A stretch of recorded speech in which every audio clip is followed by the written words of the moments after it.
Wala akong talent, wala akong skill. Paano ako mag-uumpisa ng negosyo? Tama na! Tama na!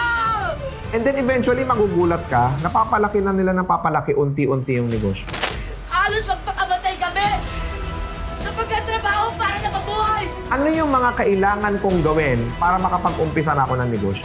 Iba kasi isip ng isip eh. Analysis, paralysis. What usually happen pagka gano'n ng tao, lumipas na ang ilang taon, wala pa rin nauumpisahan. Tanggalin mo yung doubt mo. This time around, you will start your dream business. Kung mag-i-start po kayo ng negosyo, ano yung kapabilidad mo? Ano yung skill set mo na po pwede mong i-capitalize or i-monetize? For example, magaling ka magluto, pwede ka magtinda ng kainan. Mahilig kang maggupit, pwede ka magtayo ng service business. Sir, wala akong talent, wala akong skills. Paano ako mag-uumpisa ng negosyo? Find something that is so interesting na gusto mong gawing negosyo. Ano yung product na kabisado mo na po pwede mong bilhin at po pwede mong buy and sell business or trade business? So at least humanap tayo ng malapit doon sa hilig natin or sa capability natin that eventually we can capitalize or monetize or po pwede natin gawing negosyo. Marami po nag-start ng business, alam nyo, buy and sell lang. Buy low, sell high. Yan lang po ang konsepto ho niya. Kukuha ng item sa Divisoria pero magre-research muna siya. Ano ba yung mga item na mabibili sa Shopee? Ano ba yung mga item na mabibili sa Lazada? Titignan yung orders. Pag nakita, uy, ito maraming orders, maraming bumibili nito, magta-try yan, pupunta ng Divisoria or pupunta sa mga supplier or manufacturer. Magpo-post sa marketplace or magpo-post sa personal Facebook nila or gagawa ng page para makapagbenta. And then eventually magugulat ka, napapalaki na nila napapalaki unti-unti yung negosyo. So, ano yung mga kailangan kong gawin para makapag-umpisa na ako ng negosyo?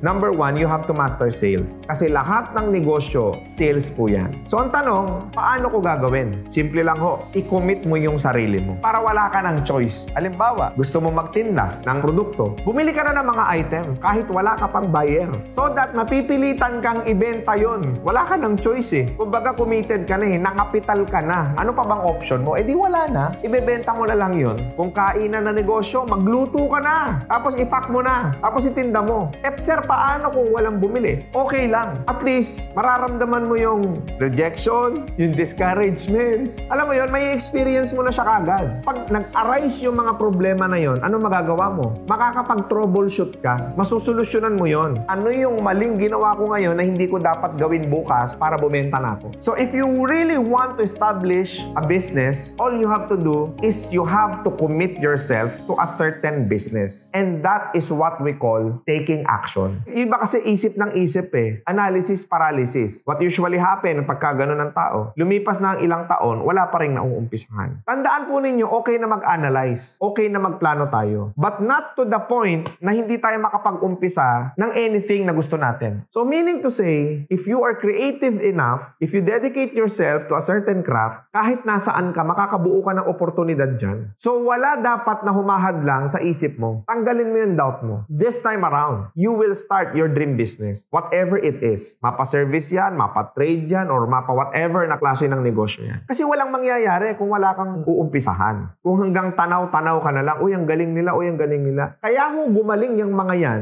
simple lang. Kasi may inumpisahan sila. You have to ask yourself, gusto ko ba talagang abutin ang mga pangarap ko? Gusto ko ba talagang maging negosyante? So if the answer is yes, why not do it now? Paano ko malalaman na ang problema ko is yung location talaga? Number one, nahihirapan ma-access ng mga tao or masyadong kaunti ang foot traffic. Ibig sabihin ng foot traffic yung dumadaan na tao doon sa location ninyo. Yun yung mga indication na mali ang location ng business ninyo. Kung food po yan. Secondly, indication na mali ang location ng business ninyo if hindi pasok yung buying capacity ng mga taong dumadaan doon sa paninda ninyo. For example, pangmasang lugar, tapos nagtitinda ka halimbawa ng 200 or more na presyo ng mga produkto na hindi naman nila kakayanin or hindi nila afford. So consideration din yan, price point. Number 3, malalaman natin na mali ang pinaglagyan ng location natin if sa lahat ng industriyang nakapaligid sa negosyo natin, tayo lang lang yung nag-iisang ganong klase ng negosyo. So lagi ho nating tatandaan na kapag ka maghahanap po tayo ng best location doon sa business po natin, for example, if it's food,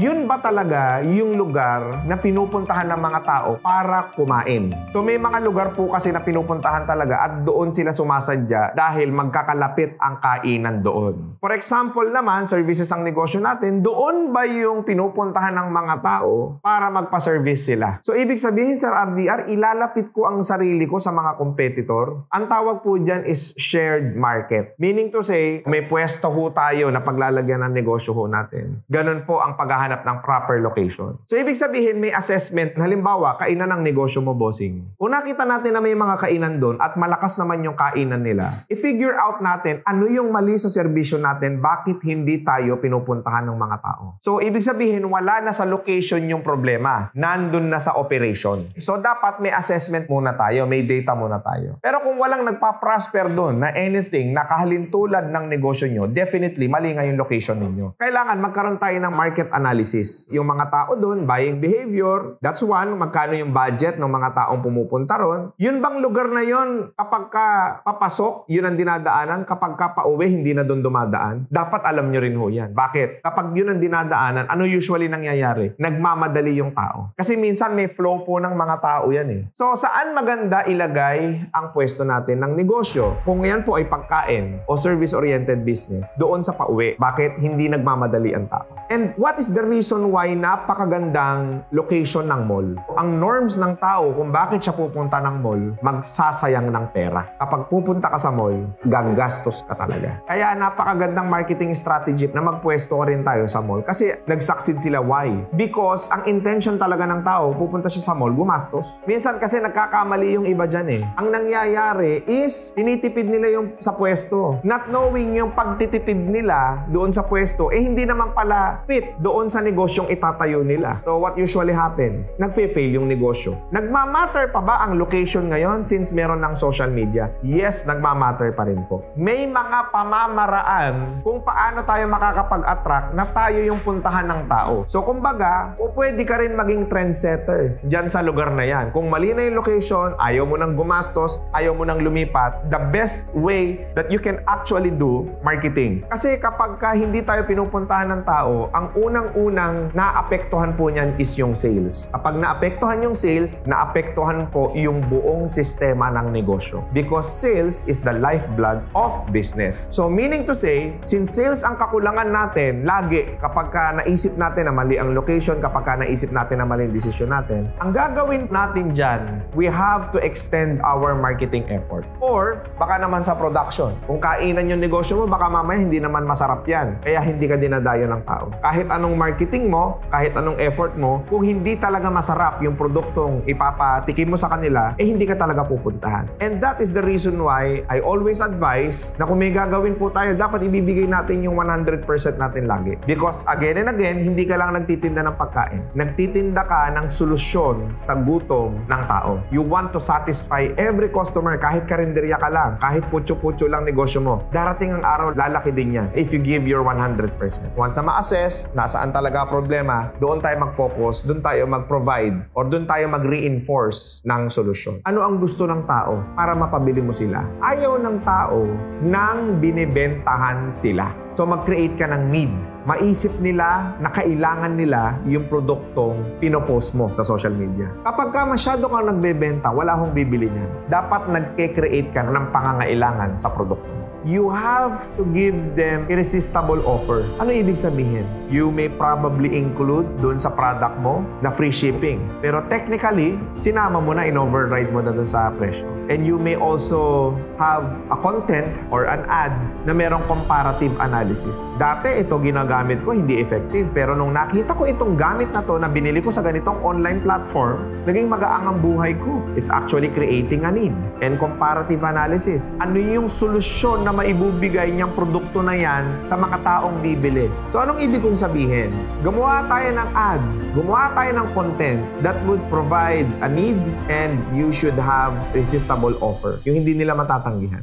Ano yung solusyon na maibubigay niyang produkto na yan sa mga taong bibili? Instead of bumili ka, buy one, take one, hurry, 50% off, instead of focusing on that, on those kinds of tactics, huli na ho ng tao yun eh. And you have to put urgency. Marami ho kasi na nagbebenta na walang urgency yung campaign nila. Always remember that the best time to encourage your customer to buy your products is none other than now. Wag ho kayong papayag na kapag ka nagbebenta kayo, yung mga customer nyo sa susunod na araw ako bibili, hindi ho bibili yun. Malamang how much po yung abutin ninyo. So kung how much po ang tanong po sa inyo, bossing, dapat loud and clear doon sa content ninyo or sa ad ninyo na nandun na yung presyo. Tapos lalagyan ninyo ng X mark kung ano yung original price niya versus doon sa presyo niya ngayon. Ang importante po kasi yung ngayon yung benta today. Gumawa ho kayo ng process na C-commerce. Ang C-commerce, ito po yung ina-apply ni Boss RDR. Ibig sabihin, ang unang reply ko po talaga sa mga customer, name, contact number, email address. Why is that? Ang goal ko is makuha ko yung leads mo. Kapag ka hindi ka nag-send ng name, contact number, at email mo, sigurado ako hindi ka na interesado. Kasi kung interesado ka talaga, magsesend ka ng pangalan mo, contact number mo at email mo